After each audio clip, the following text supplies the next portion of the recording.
सोलापुरात शेतकऱ्यांचं जलसमाधी पोलिसांचे बंदोबस्त जुगारून शेतकऱ्यांनी तलावात उड्या मारल्या। 17 दिवसांपासून आंदोलन सुरू, कंटाळून शेतकऱ्यांच्या तलावात उड्या, पोलिसांची दमछाक। पोलीस उपायुक्त प्रीतम यावलकर शेतकऱ्यांना वाचवण्यासाठी उतरले पाण्यात। सोलापूर जिल्हाधिकारी कार्यालयासमोर धाराशिव जिल्ह्यातील शेकडो शेतकरी आंदोलनाला बसले आहेत। गोकुळ शुगर फॅक्टरीत सोलापूर धाराशिव जिल्ह्यातील शेतकऱ्यांनी डिसेंबर 2025 मध्ये ऊस खरेदी केला होता। जवळपास 130 कोटी रुपयांचे ऊस बिल थकीत झाल्यानं शेतकरी मागील 17 दिवसांपासून सोलापूर जिल्हाधिकारी कार्यालयाच्या समोर बसलेत। 2 दिवसांपूर्वी शेतकऱ्यांनी साखर संचालकांच्या कार्यालयावर अर्धनग्न आंदोलन केलं होतं। सोमवारी दुपारी छत्रपती संभाजी महाराज तलावात जलसमाधी आंदोलन करण्याचा इशारा दिला होता। पोलिसांनी मोठा पोलीस फौजफाटा रस्त्यावर लावला होता। बॅरिकेड लावून शेतकऱ्यांना अडवण्याचा प्रयत्न केला होता, मात्र खवळलेल्या शेतकऱ्यांनी पोलिसांना न जुमानता सर्व सुरक्षा यंत्रणा ढकलून तलावाकडे पळत सुटले। शेतकऱ्यांना अडवताना पोलिसांची दमछाक झाली। शेतकऱ्यांनी छत्रपती संभाजी महाराज तलावात उड्या मारल्या। सोलापूर पोलीस उपायुक्त प्रीतम यावलकर यांनी ताबडतोब घटनास्थळी धाव घेऊन थेट पाण्यात उतरून शेतकऱ्यांची समजूत घातली। पोलीस उपायुक्त एम राजकुमार हे देखील छत्रपती संभाजी तलावाकडे येऊन शेतकऱ्यांची समजूत काढली। पोलीस आयुक्तांनी आश्वासन दिले, गृहमंत्रीपर्यंत अहवाल पाठवला जाईल। पालकमंत्री जयकुमार गोरे यांच्यापर्यंत देखील हा अहवाल दिला जाईल। स्वतःच्या जीवाची काळजी घ्या, असं भावनिक आवाहन पोलीस आयुक्तांनी केल्याने शेतकऱ्यांनी जलसमाधी आंदोलन मागे घेतले। तुमचं आंदोलन जे आहे ते सुरू होतं आणि आज काय कुठल्या पद्धतीने? मी अरविंद घोडके, धाराशिव जिल्हाध्यक्ष शेतकरी संघटना। आज 17 दिवसापासून आज आम्ही पूनम गेट इथे उपोषण करतोय। यापूर्वी आमचं आंदोलन झालं अर्धनग्न आंदोलन, आज आमचं हे जलसमाधी आंदोलन आहे। माननीय जिल्हाधिकारी साहेबांनी आम्हाला सहकार्य केलेलं नाही, मान्य साखर विभागाने सहकार्य केलं नाही। 15 दिवसात ऊसाचं बिल देणं कायद्यानं बंधनकारक असताना 7-7, 8-8 महिने जर ऊस बिल थांबवत असेल तर कसली लोकशाही आली? ही तर ठोकशाही आहे कारखानदाराची। ह्या विरोधात आमचं उग्र आंदोलन हे झालं। यापूर्वी आम्ही सांगतो की यानंतर जर आमचे पैसे तुम्ही नाही दिलात तर याहीपेक्षा उग्र आंदोलन करू। म्हणून म्हणतो शासनाला लवकरात लवकर जर पैसे बिल टाकलात तर बरं आहे, नाही तर यापेक्षा ही उग्र आंदोलन आम्ही संघर्ष समितीच्या वतीनं व शेतकऱ्याच्या वतीनं करणार आहोत। धन्यवाद। जय हिंद, जय। नमस्कार, मी आप्पासाहेब विश्वनाथ धुमाळ, राणा राणंदूर, तालुका तुळजापूर। आपल्या या गोकुळ शुगरनं गेल्या 7-8 महिन्यापासून आपल्या शेतकऱ्यांचं थकीत बिल या ठिकाणी अडवलेलं आहे। टोटल 130 कोटी रुपये जवळपास या ठिकाणी या शेतकऱ्यांचं बिल या ठिकाणी गोकुळ कारखान्याने अडवलेलं आहे। साखर आयुक्तांना विचारा गेला, साखर आयुक्त म्हणतो की आम्ही कारखान्याला परमिशन दिलं नाही, पण मूळ असा विषय आहे की त्या साखर कारखान्याचा धुराडी, त्याचा धूर निघतो, तो धूर कलेक्टर ऑफिसच्या कलेक्टरना आणि त्याचबरोबर तहसीलदारच्या ऑफिसमध्ये त्या धुराडीचा धूर येत असेल आणि यांना माहीत नसतं का? इतकी दुर्दैवी घटना या ठिकाणी घडते। आज शेतकरी या ठिकाणी जल आंदोलन करत आहे, जलसमाधी घेण्यासाठी या ठिकाणी सोलापूरमध्ये आलेला आहे।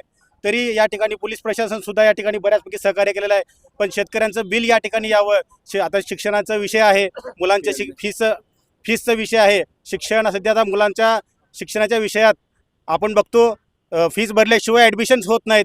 त्याचबरोबर कोणाच्या शेतकऱ्यांचे विद्यार्थी मेडिकलला आहेत, इंजिनिअरिंगला आहेत। सध्या ॲडमिशनचा प्रोसेस चालू असताना बऱ्याच ठिकाणी पेरणीचा विषय आहे।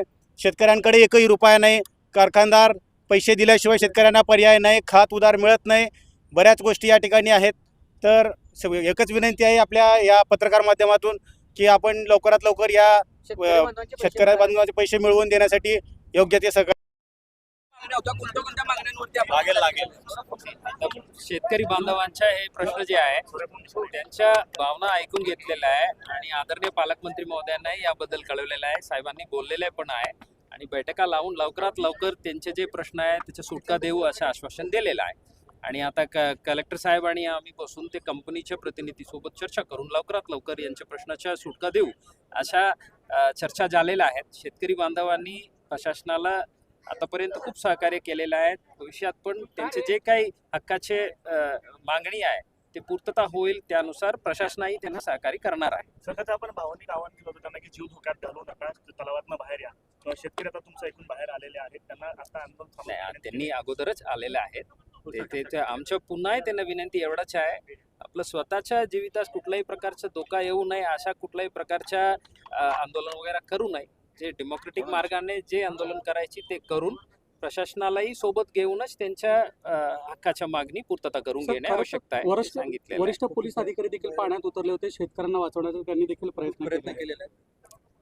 ते आमचं कर्तव्यच आहे. आता हे काय आहे, पाणी हाईट डेप्थ कमी आहेत म्हणून जे बाहेरून शेतकरी आलेले आहेत ग्रामीण भागाचे, त्यांना इकडचं किती रुंदी आहे काय आहे ते त्यांना माहिती नाही आहे. आता आपलं ऑफिसर्स जे इथं अवेलेबल आहे सर्वांनी आपला प्रयत्न केलेला आहे आणि पोलीस प्रशासनाच्या आणि शेतकरी बांधवांच्या चांगला संबंध आहेत आणि आम्ही समन्वयात आहेत.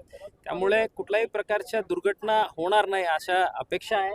शेतकरी बांधवांच्या प्रतिनिधी पण तेच आम्हाला आश्वासन दिलेलं आहे. एसपी साहेब आणि कलेक्टर साहेबांसोबत काय मीटिंग तुम्ही बोलणार आहे?